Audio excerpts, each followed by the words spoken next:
Hi, my name is Chloe Brumland, and this is my persuasive editorial titled Changing How Schools Deal with Racism.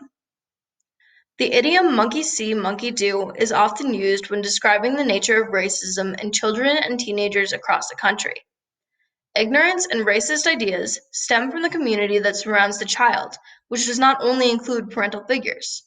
The educational community shares responsibility for the development of children as well.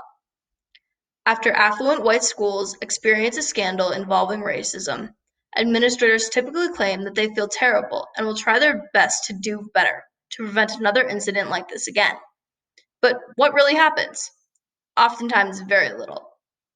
The New York Times article, A New Generation of Racism is Seen, states that racial intolerance among young adults is becoming a growing trend.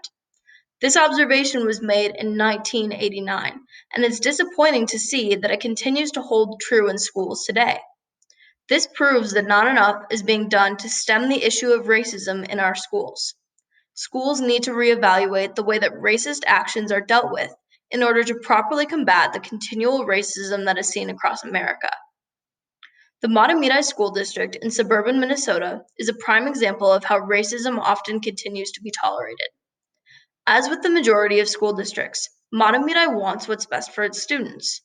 But in a school where 91% of students are white and there are few to no staff of color, problems surrounding racism become harder to solve. Too often, the primary focus becomes moving forward, which frequently leads to ignoring the affected parties.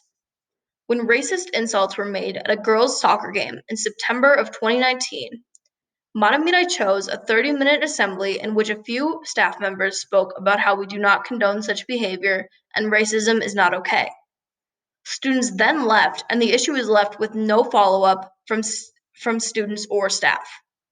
When an administration chooses to simply acknowledge the racism without time for students to consider the event, many maintain the notion that the problem truly was no big deal. Those living in school districts like Matamidi may argue that schools are doing enough to combat racism by following the unwritten guideline of many primarily white schools. Simply cover it up until it becomes necessary to address it. Often, schools don't try to cause damage to their communities by allowing racism to flourish. However, when an administration attempts to move on too quickly from racism, it can do an incredible amount of long-term damage to the school community as a whole. Matamidi isn't doing anything drastically wrong, but they're trying to move on too quickly, like so many schools and situations throughout the country.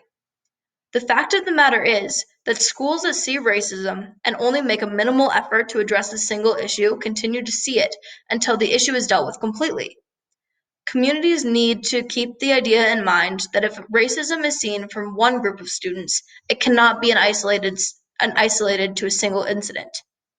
Simply addressing the problem at hand with a statement or an assembly is not only detrimental toward the students and their paradigms of racism, but also to the severity and extent of the overall issue of prejudice and discrimination in the community. A letter from Birmingham jail by Martin Luther King Jr. emphasizes that white moderacy is the greatest threat to eliminating racism. King wrote about how those who stand by and look for an indirect approach that places order above justice threaten the efforts to eliminate discrimination more than those who use violence. Martin Luther King Jr. would advocate for a more direct approach than what is currently being seen from schools across the U.S. Many school districts today would be considered an incredible threat to King's dream due to their inaction against discrimination.